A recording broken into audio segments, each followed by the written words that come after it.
할렐루야. 같이 고백하십니다. 주여 감사합니다. 주여 고맙습니다. 주여 사랑합니다. 주여 행복합니다. 그렇게 되시기를 주의 이름으로 축원합니다. 로마서 8장을 딱 펼치면 1절 말씀이 우리 이렇게 시작하죠. 1절과 2절 같이 고백하십니다. 시작.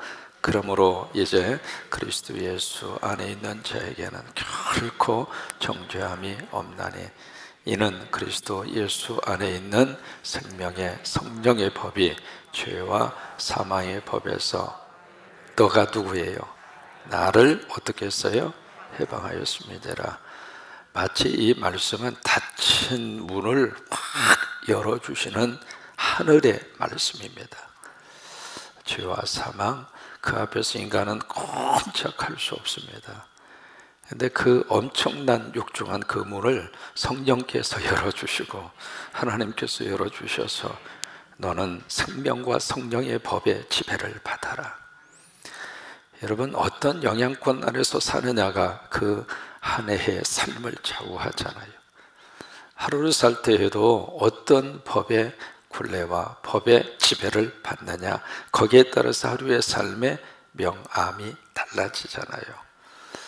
여러분들은 생명의 법의 지배를 받으시고 성령의 법의 지배를 받으시고, 그래서 이제 우리의 생각과 마음속에 늘 성령님을 모시고 사는 것이 축복입니다.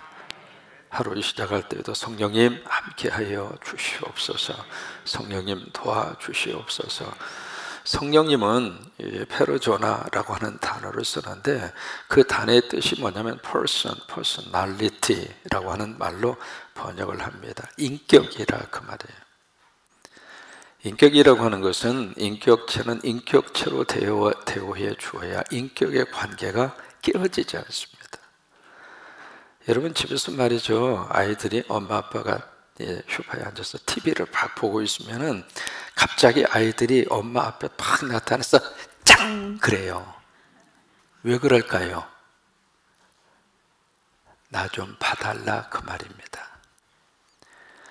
그 생명체가 아닌 텔레비만 보고 계시지 말고 텔레비에다가 열중만 하지 마시고 텔레비하고만 늘 말없이 그렇게 무언의 대화를 하지 마시고 나 여기 인간이 있다, 나 여기 사람이 있다.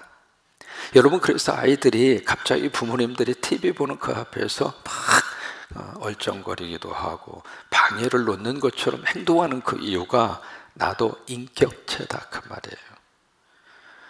사람이 여기 딱 서 있습니다. 서 있는데 아무런 뭐 아는 척도 안 하고 말도 안 하고 무시하면 그 사람의 인격이 어떨 것 같아요?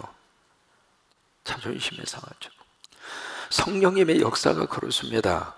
성령님은 나와 함께 하시는데, 성령님은 내 안에 계시는데 내가 전혀 인격적인 대우를 안 해요. 대화도 안 하고 초청도 안 하고, 그리고 성령님을 이렇게 인격적으로 대우하지 않으면 내 안에 계시는 그 성령님이 어떤 마음과 생각을 가질 것인가? 늘 대화하셔야 합니다. 매일 대화하십시오. 그리고 성령님과 끊임없이 대화하십시오. 힘들 때도 대화하시고, 고독할 때도 대화하시고, 도움이 필요할 때도 대화하시고, 움직일 때도 대화하시고, 계속해서 우리 입술에 성령님, 아빠, 아버지, 주님, 여러분 이 세 마디를 붙잡고 살면 여러분 금년 한 해 동안 여러분 인생 가운데 좋은 일들이 일어납니다. 세 마디의 말씀 우리 입술에서 떠나지 않기를 바랍니다. 어떤 말씀? 성령님, 그 다음에 두 번째 아빠, 아버지, 세 번째 주님. 이 세 마디의 말씀, 이게 우리가 하루하루의 문을 열어가는 열쇠입니다. 그래서 아침에 딱 일어나셔서 시작을 할 때 성령님 오늘도 함께하여 주시옵소서, 성령님 오늘도 내가 만나야 될 사람들을 만나게 하여 주옵소서, 성령님 오늘 하루도 내 삶의 현장에, 우리 자녀들의 삶의 현장에 하나님께서 성령님이 도와주셔서 함께 하시고 도우시고 역사하여 주시옵소서. 운전하실 때에도 아빠, 아버지 오늘 어디 갑니다, 또 주님 그렇게 부르면서 그 다음에 28절의 말씀을 같이 한번 고백하십니다. 28절 말씀 시작. 우리가 알거니와 하나님을 사랑하는 자 곧 그의 뜻대로 부르심을 입은 자들에게는 모든 것이 합력하여 선을 이루느니라. 그 선이라고 하는 것은 두 가지의 뜻이라고 그랬습니다. 첫째는 예수님을 닮아가는 것, 그게 선입니다. 그러니까 우리가 믿음 생활하면서 늘 우리가 주님을 모시고 살면 참 묘하게도 의식적으로 무의식적으로 내가 예수님을 닮아가요. 그래서 믿음 안에 있으면 우리 안에 예수님의 모습이 조금씩 형성이 되어져 갑니다. 그 다음에 두 번째, 여기 선을 이룬다고 하는 것은 바로 예수님 안에서 우리가 궁극적으로 어디까지 가야 하는가, 구원의 완성입니다. 그래서 이제 구원의 5가지의 단계가 있죠. 미리 아시고, 애지라고 그랬습니다. 미리 아신 자들을 미리 정하시고, 애정이라고 그랬죠. 미리 정하신 그들을 하나님께서 부르시고, 콜링입니다. 소명입니다. 부르신 그들을 하나님이 의롭다고 칭해 주시고, justification, 의롭다고 칭해 주시고, 그 다음에 의롭다고 칭해 준 그 사람들을 하나님이 영화롭게 하셨느니라. 근데 이 모든 과정을 누가 하는가? 100% 누가 해요? 하나님이 하십니다. 크게 하시죠. 100% 누가 해요?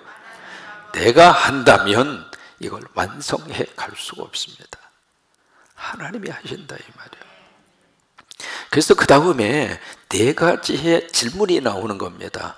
그러면 이렇게 하나님께서 구원의 모든 과정을 하나님이 역사하시는데 중요한 것은 하나님 안에 있어야 된다 이 말이에요.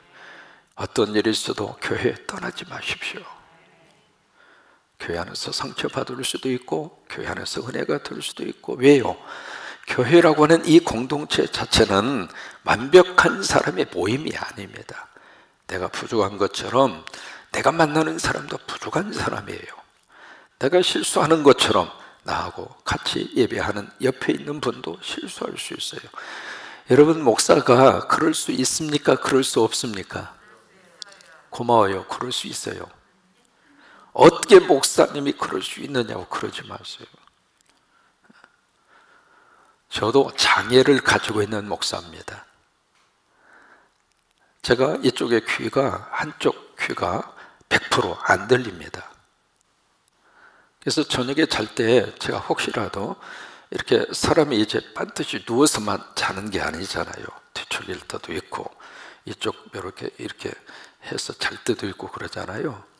근데 만약에 제가 이제 이렇게 뒤척거리다가 이쪽 귀를 벽에다가 꽉 대고 자면 알람 소리를 전혀 못 듣습니다. 저만 장애를 가지고 삽니까? 여러분도 마찬가지죠. 그러니까 사람들이 모인 이 공동체 속에서 이런저런 일들이 얼마든지 있을 수 있거든요. 그렇다고 해서 이 교회를 뛰쳐나가면 하나님의 구원의 역사의 법, 영향권 안에서 벗어나는 거예요. 넘어지더라도 여기서 넘어지시고, 더디 가더라도 여기서 더디 가시고, 그렇게 가야 하나님의 구원의 역사의 그 법 안에서 마지막 궁극적으로 이 구원, 이것을 몸의 구속이라 그렇게 표현을 했거든요. 몸의 구속, 그것을 누가 완성시켜 주시는가? 하나님이 완성시켜 주십니다. 그래서 4가지 질문이 나오는 거예요. 누가 우리를 대적하리요? 하나님이 우리를 위하시는데, 하나님이 여러분들을 위하시는데 누가 대적하겠는가 이 말이에요. 누가 우리를 고발하리요? 하나님이 우리를 의롭다고 딱 도장을 찍어 주셨는데 누가 우리를 고소하고 고발하겠느냐 그 말이에요. 누가 우리를 정죄하리요? 왜? 예수님이 우리를 위해서 중보해 주시는데. 이 3가지 누가라고 하는 말씀을 하시면서 오늘 35절에 보시면은 한 번 더 질문을 여기서 제기를 하고 있습니다. 35절 본문의 말씀 같이 한번 고백하십니다. 누가 우리를 그리스도의 사랑에서 끊으리요? 여기 35절에 누가 어떤 인칭, 대명사, 인칭 저기를 쓰고 있습니다만 사실은 누가라고 하는 말보다도 무엇이라고 번역하는 게 훨씬 더 뉘앙스가 맞습니다. 누가도 될 수 있겠고요, 무엇이 될 수도 있습니다. 사람이 될 수도 있고 어떤 환경이 될 수도 있고 어떤 사건이 될 수도 있습니다. 근데 그 모든 것을 같이 포함을 해서 누가라고 하는 단어를 쓰고 있는 겁니다. 누가 아니면 무엇이 우리를 그리스도의 사랑에서 끊으리요. 끊는다는 이야기는 separate from, 어떤 것으로부터 우리를 separate, 분리한다, 그 말입니다. 나눈다고 하는 뜻이에요. 그 예수님의 사랑에서 누가, 그 무엇이 우리를 분리할 수 있겠는가? 여러분, 이 질문은 분리할 수 있다는 거예요, 없다는 거예요? 없다는 거예요. 그러니까 예수님의 사랑에서 우리를 끊을 수 있는 것이 이 세상에는 아무것도 없다, 그 말이에요. 왜 그럴까요? 내가 주님을 사랑하는 것보다 주님이 나를 먼저 사랑하셨습니다. 내가 주님의 손을 잡고 가는 것이 아니라 주님이 먼저 내 손을 잡아주셨습니다. 나는 놓을 수도 있고 잡을 수도 있고 그렇습니다. 어느 때는 감정이 막 은혜를 받으면 주님의 손 꽉 잡았다가 세상 일에 바쁘고 세상에 문제가 생기고 세상에 큰 일이 벌어지면 나도 모르게 슬그머니 그 손을 놓기도 하고 그래요. 그러나 주님이 내 손을 잡아주시는 이 손은 한 번 딱 잡으면 천국 갈 때까지 안 놓으세요. 그러니까 누가 우리를 그리스도의 사랑에서 끊으리요? 누가 우리를 그리스도의 사랑에서 세퍼레이트 시킬 수 있는 존재가 무엇인가? 누가 우리를 그리스도의 사랑에서 서로 나눌 수 있는 자가 무엇인가? 없다, 그 말이죠. 그래서 7가지를 쭉 거기서 나열을 하고 있습니다. 그 7가지의 것을 보시면은요, 환난, 권고, 박해, 기근, 적신, 위험, 갈, 이런 비슷한 단어 같습니다만은 뉘앙스 자체가 조금씩 다 틀려요. 환난, 이 단어의 뉘앙스는 좀 우리가 느낄 수가 있겠죠. 아주 너무너무 견딜 수 없는 공격, 그것도 이제 환난이라고 볼 수 있겠죠. 그 다음에 권고, 권고도 뭐 거의 비슷한 그런 환경이겠습니다만은 그 다음에 박해, 세 단어는 좀 기억이 되실 거예요. 기근, 이게 굶주림 아니겠어요? 먹을 것이 없어서 굶주린 그런 상태. 여기에 적신, 적신이라고 하는 것은 완전히 어떻게 표현할 수 있을까요? 길거리에서 생활하는 거나 마찬가지죠. 완전히 헐벗어서 입버릇이 없을 정도로. 그 다음에 위험, 여기 칼이라고 하는 것은 죽음을 의미합니다. 순교적인 죽음. 그 7가지의 것을 쭉 여기에 나열을 하고 있습니다. 왜 7가지의 것을 나열을 할까? 이것이 예수님의 사랑에서 우리를 끊으려고 하는 적대적인 세력의 모습이에요. 그런데 이 7가지의 것이 여러분 특별한 사람에게만 나타나는 삶의 환경과 현상이 아니라 모든 사람들이 7가지의 것을 만나요. 특별히 믿음 생활 잘 하려고 하는 사람들에게 7가지의 현상이 더 자주 나타납니다. 그리고 더 크게 나타납니다. 믿음 생활을 안 하고 세상과 적당하게 타협하면서 사는 사람들에게는 사실 이 7가지의 현상들이 그렇게 애매하게 와닿지 않는 경우들이 많습니다. 그러나 믿음 생활하려고 그러고 제대로 예수를 믿고 살려고 그러면은 이 7가지의 현상들이 우리 삶 속에서 그대로 나타나는 일상적인 삶의 현상들이라고 하는 거예요. 왜 그럴까? 히브리서에 보시면 그 말씀을 하십니다.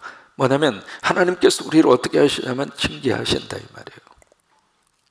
왜 징계를 하시는가? 우리가 사생자가 아니라 하나님의 자녀이기 때문에. 만약에 너희들에게 징계가 없다면 너희는 아들이 아니라 죽은 자식이다 이 말이에요. 부모님은 말이죠, 자녀를 사랑하기도 하지만 사랑하기 때문에 부모님은 자식들을 꾸짖습니다. 왜? 그게 사랑의 표현입니다.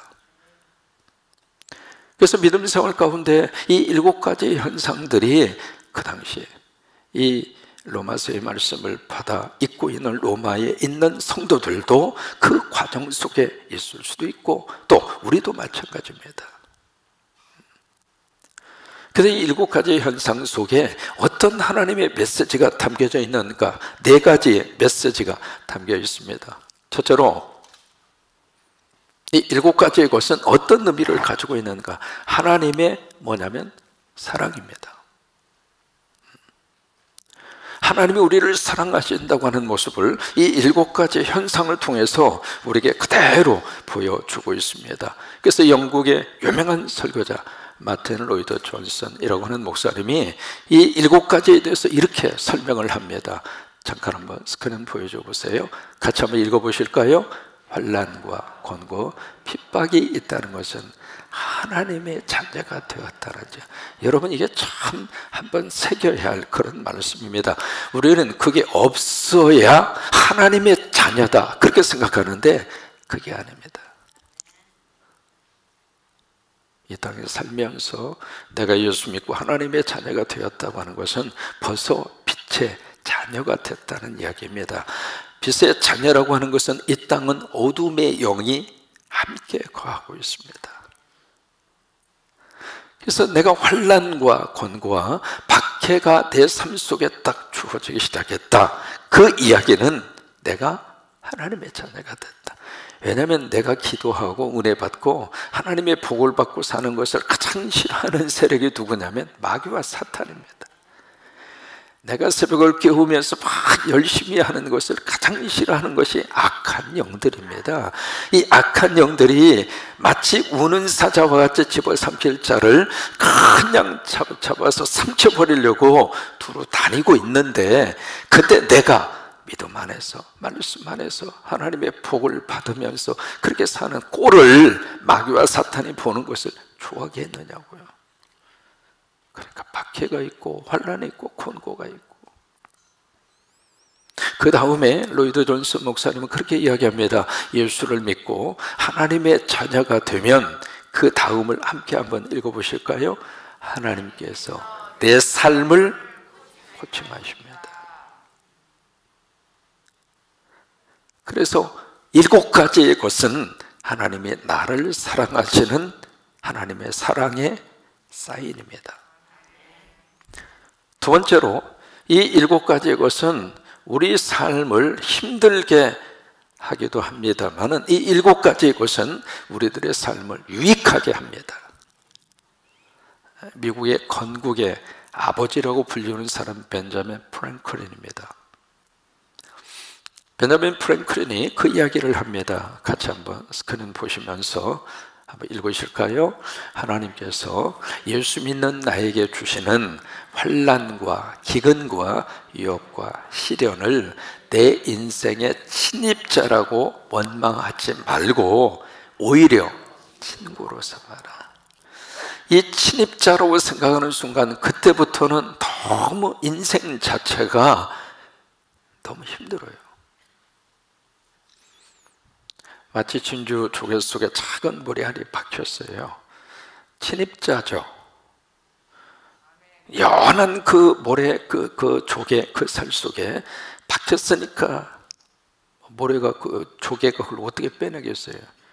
뭐 조개 의사가 있는 것도 아니고, 조개가 어디 병원에 가서 외과 수술을 받을 수 있는 것도 아니고, 이게 자연적으로 빠지지 않는 한 거기에 박힌 그 모래를 빼낼 수 있는 방법이 없잖아요. 그래서 둘 중 하나의 반응입니다.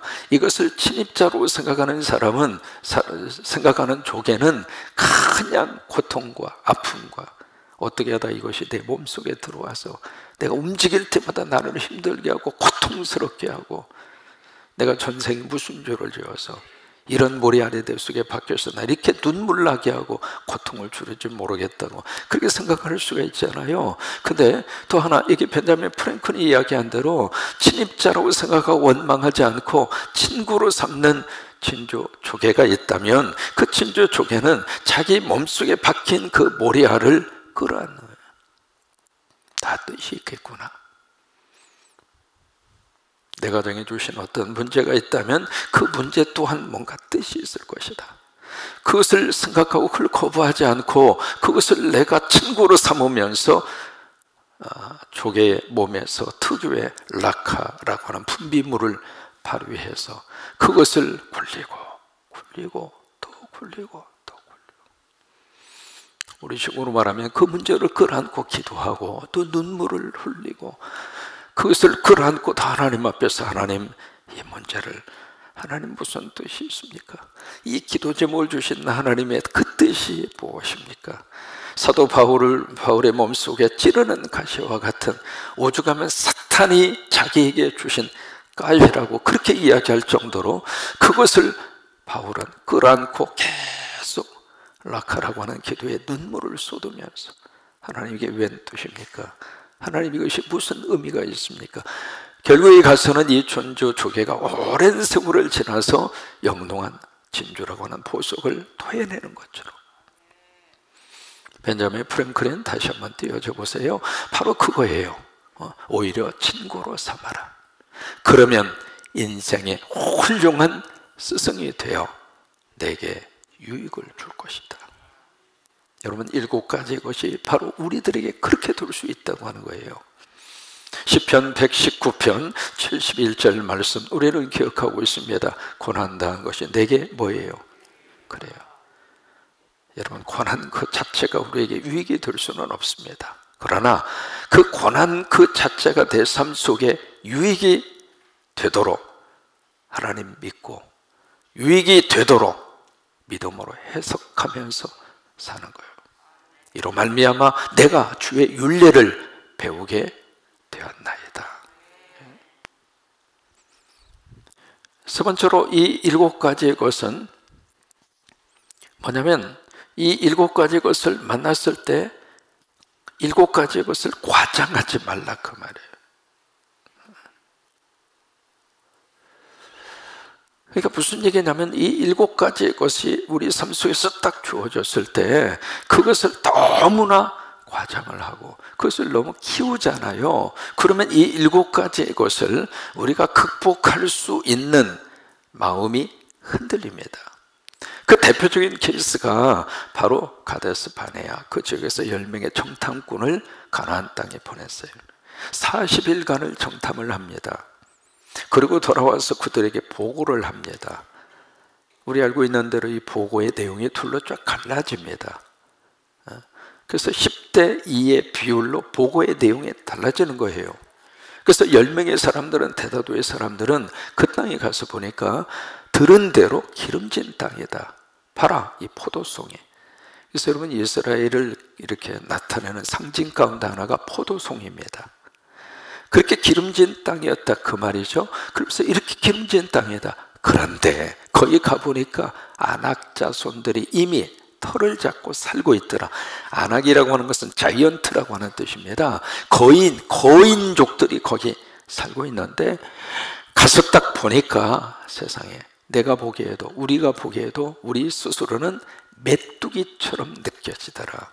여러분 그것을 가르쳐서 러커스트 컴플렉스라고 합니다. 메뚜기 컴플렉스라고 하는 거예요. 거대한 큰 나라의 현상과 문제 앞에서 스스로가 왜소하게 느껴지는 거예요. 그래서 도저히 우리는 그 땅에 탐이 나긴 하지만 어렵다. That's impossible. 불가능하다. 그게 10명의 정탐꾼들의 보고입니다. 그러면 10명의 정탐꾼들은 무엇을 강조했는가? 여러분 그 10명의 정탐꾼들이 틀린 말 하는 거 아닙니다. 그들이 지금 뭘 강조하느냐면 나라고 하는 것을 강조합니다. 우리가 보기에, 우리가 생각하기에, 우리가 판단하기에 그를 강조한 거예요. 그런데 이 2명 여호수아와 갈렙은 이들의 보호가 끝난 다음에 뭐라고 이야기합니까? 맞다, 옳다. 그런데 그 땅은 하나님이 우리에게 주신 땅이다. 그들은 우리의 밥이다. 하나님이 우리와 함께 하신다. 그럼 이 2명은 무엇을 강조했는가? 누구를 강조했습니까? 하나님을 강조한 겁니다. 똑같은 현실 앞에서 나를 강조하는 10명과 하나님을 강조하는 10명과 결과는 하늘과 땅이었습니다. 나를 주목하고 나를 자꾸 이렇게 강조하는 사람은 바로 문제를 과장하는 거예요. 문제가 없을 수는 없습니다. 그런데 그 문제를 자꾸 내 속에서 과장을 시키고 그 문제를 내 속에 자꾸 키우면 하나님이 줄어듭니다. 그러면 불안 속에서 살 수밖에 없습니다. 스트레스를 받을 수밖에 없습니다. 그것을 어떻게 극복하고 살아갈 수 있는가? 하나님을 키우라 이 말이에요. 하나님을 자꾸 키워서 하나님이 그 자리를 차지하도록 그렇게 하면 내 속에 있는 그 문제와 이 7가지 현상들이 없어진다기보다도 줄어든다 이 말이에요. 사람은 문제보다도 내가 크면 문제를 얼마든지 조절하면서 문제를 끌고 가면서 사람이 살아갈 수 있습니다. 그런데 문제 속에서 내가 치이면 한 발자국도 못 나갑니다. 과장하고 싶으면 하나님을 과장하십시오. 성령님을 과장하십시오. 그리고 말씀을 과장하십시오. 그리고 내가 끌어오고 있는 문제를 자꾸 축소시켜. 왜요? 내 안에 계신 분이 이 세상에 있는 그 어떤 것보다 크시기 때문입니다. 그 믿음을 가지고 문제를 과장하지 말고 하나님을 크게. 여러분, 교회는요, 모든 것들이 민주주의 원칙으로 흘러가는 우리가 이 사회에서 살고 있습니다만은 교회는 민주주의 원칙보다도 하나님 원칙이 첫째입니다. 만약에 민주주의 투표를 했다면 가나안 땅 들어갈 이유가 없습니다. 왜? 대다수는 반대했거든요. 하나님의 뜻은 그게 아니었습니다. 이 한 해를 사는 동안 우리 교회가 누구의 뜻을 순종하고 갈 것인가? 하나님의 뜻입니다. 그럼 하나님의 뜻을 어떻게 순종하고 갈 것인가? 주의 종을 통해서 주신 하나님의 비전을 우리 성광교회는 강대상에서 선포하면 아멘 하고 믿음으로 가면 하나님께서 역사하시고 하나님이 함께 하시고 하나님의 뜻을 하나님이 이루십니다. 저는 로비에 있는 그 많은 하나님이 세우신 십자가를 볼 때마다 너무 감사합니다. 여러분, 이 시간을 조금씩 내셔서 로비에 들어오셔서 잠깐이라도 거기 1번부터 59번까지 쭉 한 번씩이라도 한번 읽어주세요. 우리가 주님의 이름으로 도구하는 겁니다. 이름을 한 번씩이라도 거기에 있는 교회의 이름들을 한 번씩이라도 쭉 한번 읽어주세요. 그 하나님이 들으시고 하나님이 그 교회를 통해서 하나님이 역사하실 것입니다. 그 다음에 네 번째로 이 7가지의 것을 만났을 때 우리가 뭘 해야 되는가? 바로 내 인생의 궤도 수정의 시간입니다. 그러니까 7가지의 것을 딱 우리들이 부딪혔을 때 그때는 내가 내 삶을 궤도 수정해야 할 순간이구나 라고 하는 생각을 가지라 이 말이에요. 영국의 시인 가운데 조지 크레브라고 하는 영국의 시인이 있습니다. 그 시인이 이렇게 고백을 합니다. 같이 한번 보실까요? 이 세상에서 가장 축복을 받은 사람은 가장 많은 시련과 환난 그리고 가장 많은 연단을 겪어서 다져진 사람이다. 공짜는 없습니다. 나무가 그만큼 거대한 거목으로 자란 것만큼 그 나무는 수없는 많은 세월의 쇠파와 비바람과 그리고 풍성을 겪으면서 그 자리에 우뚝 서게 된 겁니다. 내 삶 속에 어떤 7가지 현상들이 나타날 때마다 하나님이 내 인생을 궤도 수정하라고 하시는구나. 그때 깨달으면서 궤도 수정을 하는 거예요. 전도서 7장 14절의 말씀, 하나님이 이렇게 말씀을 하십니다. 같이 읽으실까요? 형통한 날에는 기뻐하고 곤고한 날에는 되돌아보라. 참 여기 형통한 날, 영어로 말하면 good 이시 되겠죠. 그러니까 형통한 날, 좋은 날이 있으면 어떻게 하는가? 해피하라 이 말이에요. 그 다음에 곤고한 날, 영어로 말하면 bad day가 되겠죠. 나쁜 날이 되겠죠. 이 배때이, 곤고한 날을 맞이했을 때는 consider, 생각하라 그 말이에요. 이것이 우리 삶에 있어서 아주 중요한 두 가지의 자세라고 하는 거예요. 좋은 일이 있으면 감사하고, 좋은 일이 있으면 기뻐하고, 좋은 일이 있으면 하나님 영광 돌려드리고, 좋은 일이 있으면 웃고 살아라 그 말이에요. 그 다음에 어려운 일이 생기고 곤고한 일이 생기고 그런 일이 생겼을 때에는 consider, 생각하라 이 말이에요. 그러면서 인생의 궤도 수정을 하라고 하는 거예요. 우리 누가복음 15장의 말씀 우리 잘 기억하고 있잖아요. 아버지 떠나면 자유가 있을 줄 알고, 아버지 떠나서 호주머니에 돈만 있으면 내 세상 마음껏 천국처럼 그렇게 살 줄로 생각하고 한몫 챙겨서 이민을 떠나잖아요. 초창기에는 좋았죠. 간섭도 받지 않고 얼마나 좋아요. 새벽기도 안 해도 되고 주일날 내 마음대로 놀 수도 있고 얼마나 좋아요. 신바람 났죠. 돈 있겠다, 뭐 젊음 있겠다, 자유가 있겠다, 뭐가 거칠 게 있겠어요? 그래서 신나게 막 노는데 참 묘하죠. 세상 것은 영원한 것 없습니다. 이게 묶여 있는 거 하나씩 둘씩 뺏어 먹다 보면은 꽃감 다 떨어질 날이 옵니다. 주머니가 빈 겁니다. 천상가상으로, 거기에 설상가상으로, 거기에 그 나라가 기근까지 들었습니다. 그러다 보니까 생존의 위협을 받습니다. 어디까지 떨어지게 됐는가? 돼지 인생까지 떨어진 겁니다. 유대인들에게요, 가장 지옥적인 비교가 돼지입니다. 거기까지 인생이 추락을 하게 된 거예요. 그래서 저 밑바닥까지 떨어진 거예요. 근데 그 밑바닥에서 이 둘째 아들은 자기 인생의 궤도 수정을 합니다. 성경은 그것을 말하고 싶은 거예요. 살면서 누구든지 다 밑바닥 생활을 할 수가 있는데, 경험할 수 있는데, 사업하다가 바닥을 칠 수도 있고, 결혼 생활하다가 바닥을 칠 수도 있고, 부부 생활해서 알콩달콩 서로 사랑하고 잘 살다가 어느 날 갑자기 싸늘한 그런 시선으로 감정도 없어져 버리고, 전에는 손을 잡으면 55,000부터까지 흘렀는데 지금 손 잡으면 왜 남사스럽게 손을 잡느냐고. 어떤 면에서 삶에서 우리가 겪고 있는 그런 바텀 라인이라고 하는 삶의 밑바닥에 떨어지는 순간들이 있을 수 있거든요. 그런데 그 속에서 궤도 수정하라고 하는 거예요. 돌아서라 이 말입니다. 둘째 아들은 그 순간에서 궤도 수정을 합니다.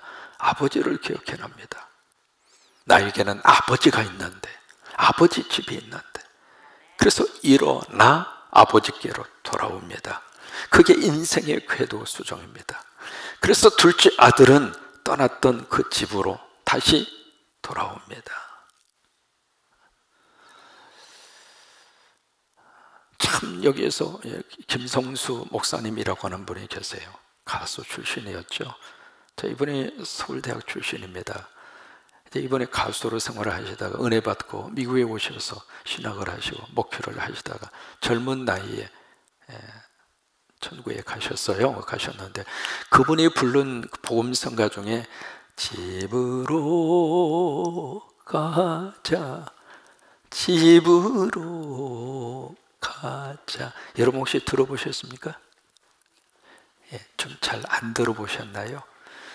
이게 이 복음성가가 사실은 곡이 있는 곳으로 띄워주면 좀 같이 부르기가 좋을 것 같은데, 가사만 고마워요, 감사해요. 이제 곡이 조금 쉽지는 않아요. 근데 가사가 너무 가슴 속에 은혜가 돼요. 가사가 집으로 가자, 집으로 가자. 저는 저 가사를 볼 때마다 어떤 삶의 밑바닥에서 하나님이 우리들이 인생 궤도에 수정을 하고 하나님이 부르는 음성으로 그렇게 들려줬어요. 집으로 가자, 집으로 가자. 이런 눈물 흘리지 않는 곳, 집으로 가자, 집으로 가자. 내 아버지 기다리는 그곳에 자, 화면만 띄워줘 보세요. 가사를 한번 보게. 내 아버지 기다리는 그곳에 안녕 친구여 곰곰이 생각해봐. 그대는 지금 자유로운지. 안녕 친구여 감추지 않아도 돼. 애써 웃는 모습 안 보여도 돼. 구원받은 몸이라 안심하고 있었나? 끊임없이 생기는 어두운 죄 감추어 둔 채. 의인은 믿음으로 살리라 하셨는데 친구, 넌 그 뜻을 진정으로 아는가? 집으로 가자, 집으로 가자. 이런 눈물 흘리지 않는 곳. 집으로 가자, 집으로 가자. 내 아버지 기다리는 그곳에. 이 가사가 너무 가슴 속에 은혜로 왔어. 그래서 여러분 잘 안 불러보셨을 터이지만은 앞에 우리 쉐키나, 이번에 새총을 위해서 우리 쉐키나 우리 반주자 너무너무 애써주셨어요. 이분들은 우리보다도 먼저 일찍 일어나시고 이 찬양을 위해서 애써주시고 준비해 주시고, 여러분 쉐키나를 위해서 여러분 크게 박수 한번 해주세요. 우리 드럼, 키보드, 우리 이 목사님, 우리 쉐키나 멤버들 땡큐, 땡큐. 예전 같으면 식사라도 한번 대접을 하고 싶은데 참 코로나가 여러 가지로 참 사람을 거시기하게 만듭니다. 식사 대접도 못 해드리고 참 고마운 분들입니다. 이분들이 앞에서 함께 부를 때 가사를 보시면서 같이 한번 이 찬송 부르시겠습니다.